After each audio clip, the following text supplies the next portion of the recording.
Hello hi మామా. ఏంది ఇవాళ విశేషం ఏం లేదు. మార్కాపూర్లో అతి ప్రీతికరమైనటువంటి ఫేమస్ అయినటువంటి ఒక స్వీట్ని ఇవాళ మీకు చూపించబోతున్నాను. మార్కాపూర్లో అతి ఫేమస్, రండి చూపిస్తాను. ఏం లేదు మామ, మార్కాపూర్లో ఫేమస్ అయినటువంటి హర్యానా జిలేబీ. హర్యానా జిలేబీ అంటే ఎవరు తెలియని వాళ్ళే లేరు. తెల్లని పిండితో నూనెలో వేసి సుయ్యి సుయ్యి సుయ్యి అని తిప్పుతుంటే హర్యానా జిలేబీ కథే మారిపోతుంది మామ. అతను గంటతో తిప్పుతుంటే గర్ర గర్ర గర్ర నోరు కూడా చురచురలాడిపోవాల.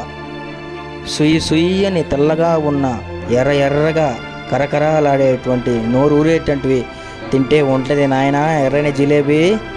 అబ్బాబ్బాబ్బాబ్బా, తింటే మార్కాపురం హర్యానా జిలేబీ తినాలి అనాల. దాదాపుగా వీళ్ళు మార్కాపూర్ హర్యానా నుంచి మార్కాపూర్ 50 సంవత్సరాల నుంచి పైబడి నుంచే ఈ యొక్క హర్యానా జిలేబీ ఫేమస్గా తయారు చేస్తూ ఉన్నారు. ఇది ఎక్కడో కదండి, మన మార్కాపూర్లోనే. ఇది చాలామంది కూడా విరోచనాలు అయిన తర్వాత విరోచనాలు కట్టుకోవడానికి కూడా ఈ యొక్క హర్యానా జిలేబీ రుచికరంగా కరకరలాడుతూ తింటూ ఉంటారు. తియ్యటి పానకంలోంచి ఎప్పుడెప్పుడు తీసి పొట్లం కట్టి ఇంటికి వెళ్ళి తినాలా అనిపిస్తుంటుంది. మామూలు టేస్ట్ ఉండదండి, ఇది మార్కాపూర్లోనే వెరీ మామూలుగా ఉండదు, చాలా అద్భుతంగా ఉంటుంది టేస్ట్ కూడా.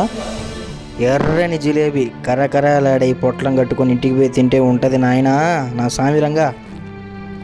ఈ వీడియో చూసి టెంప్ట్ అయ్యారు నాయన. షుగర్ పేషెంట్లు తింటే 500 లేసేది షుగరు. దయచేసి షుగర్ పేషెంట్లు తినొద్దు నాయన.